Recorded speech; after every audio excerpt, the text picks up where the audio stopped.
پاکستانی طالبانو په اړه د اسلام آباد ادعا ته د کابل غبرګون د سلام په وړاندې کولو سره یو ځل بیا درته یو نوی ویډیو ته ښه راغلاست وایم. د افغانستان د بهرنیو چارو وزارت د پاکستان هغه ادعا په کلک رد کړې وه. د تحریک طالبانو پاکستان د هند په مرسته له افغان خاورې څخه د پاکستان او نورو هیوادونو پر ضد فعالیت کوي. د افغانستان د بهرنیو چارو وزارت تېره شپه جون 15 د غبرګون 14 په یوه اعلامیه کې د پاکستان د بهرنیو چارو وزارت د ادعا په ردولو سره ویلي چې د پاکستاني طالبانو لاسونه د افغانانو په وینه لړلي او دا یو تروریستي ډله ده.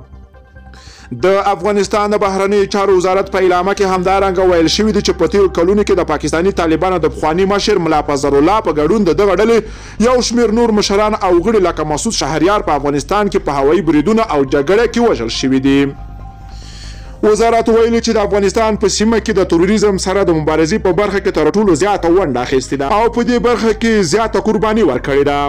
په اعلامیه کې راغلي دي چې افغان حکومت د هر ډول توپیر پرته د ټولو تروریستي ډلو پر ضد یو شان عمل کوي چې په وینا دا د تروریزم پر وړاندې د افغان حکومت د قوي مبارزې اراده څرګندوي.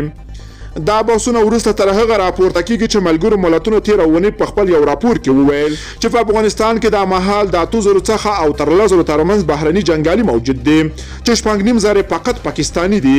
په افغانستان کې د پاکستاني جنګیالیو د حضور په اړه د ملګرو ملتونو د راپور تر خپرېدو وروسته د هند د بهرنیو چارو وزارت وویل چې دغه راپور د هند حکومت پر هغه موقف باندې د تایید مهر لګوي چې ویلي وو پاکستان د نړیوالو تروریزم مرکز ده.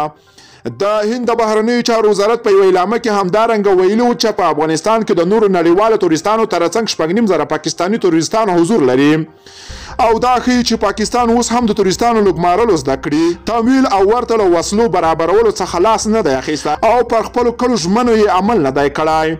خو د روانې غبرګون میاشتې پر 15 نیټه د پاکستان د بهرنیو چارو وزارت په دې اړه د هند حکومت ادعا ورانوونکي تورونه وبلل او هغه د پاکستان پر ضد نړیوالې ټولنې راپارول یاد کړل. د پاکستان د بهرنیو چارو وزارت همدارنګه هند د افغان سولې بهیر په پیچلي کولو تورن کړ او زیاته کړه چې دغه هیواد په افغان خاوره کې د پاکستان پر ضد د فعالو تروریستي سازمانونو ملاتړ کوي.